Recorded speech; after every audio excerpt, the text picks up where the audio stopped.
হাসিনা আজ রাষ্ট্রপতির কাছে পদত্যাগপত্র জমা দিয়েছেন এবং আমি তা গ্রহণ করেছি। প্রধানমন্ত্রীর পদত্যাগ ও বৈষম্য বিরোধী ছাত্র আন্দোলনে সৃষ্ট পরিস্থিতিতে আজ বঙ্গভবনে 3 বাহিনীর প্রধান এবং বিভিন্ন রাজনৈতিক দলের নেতৃবৃন্দ, সুশীল সমাজের প্রতিনিধি ও বৈষম্য বিরোধী ছাত্র আন্দোলনের কয়েকজন সমন্বয়কদের সাথে আলোচনা হয়। শুরুতেই সেনাপ্রধান বিরাজমান সার্বিক পরিস্থিতি ও রাজনৈতিক দলগুলোর সাথে তার আলোচনা সম্পর্কে আমাকে অবহিত করেন। রাজনৈতিক নেতৃবৃন্দ এ সময় তাদের বক্তব্য তুলে ধরেন। সভায় বৈষম্য বিরোধী ছাত্র আন্দোলনের নিহত শহীদদের স্মরণে শোক প্রস্তাব গৃহীত হয়। এছাড়া জরুরি ভিত্তিতে একটি অন্তর্বর্তীকালীন সরকার গঠনের সিদ্ধান্ত নেওয়া হয়। সকল দল ও অংশীজনদের সাথে আলোচনা করে গঠিত অন্তর্বর্তীকালীন সরকার যত দ্রুত সম্ভব নির্বাচনের ব্যবস্থা করবে। বৈষম্য বিরোধী ছাত্র আন্দোলন ও বিভিন্ন মিথ্যা মামলায় আটকসহ সকল বন্দীদের মুক্তি দেওয়া হবে। বৈষম্য বিরোধী ছাত্র আন্দোলনের নিহতদের পরিবারদের ক্ষতিপূরণ প্রদান ও আহতদের সুচিকিৎসার প্রয়োজনীয় সকল সহায়তা দেওয়া হবে।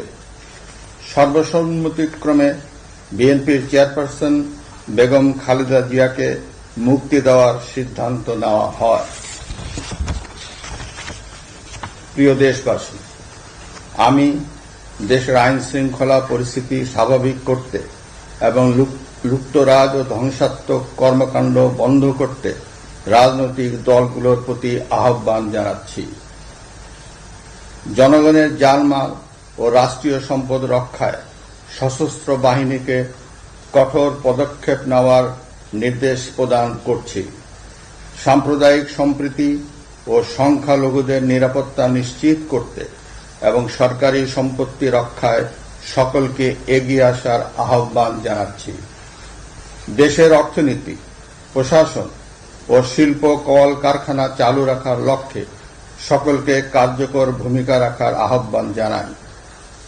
ছাত্র নেতৃবৃন্দ ও শিক্ষকদের সাথে আলোচনা সাপেক্ষে অতি শীঘ্রই শিক্ষা প্রতিষ্ঠানগুলি খুলে দেওয়া হবে। এছাড়া যারা হত্যা ও সহিংসতার সাথে জড়িত নিরপেক্ষ তদন্তের মাধ্যমে তাদেরকে আইনের আওতায় আনা হবে। গণপ্রজাতন্ত্রী বাংলাদেশের সংবিধান অনুযায়ী অনতি বিলম্বে বর্তমান সংসদ বিলুপ্ত করা হবে।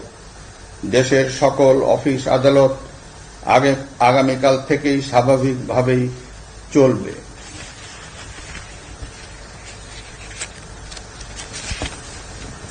প্রিয় দেশবাসী, আসুন আমরা দেশকে বাঁচাতে একযোগে কাজ করি।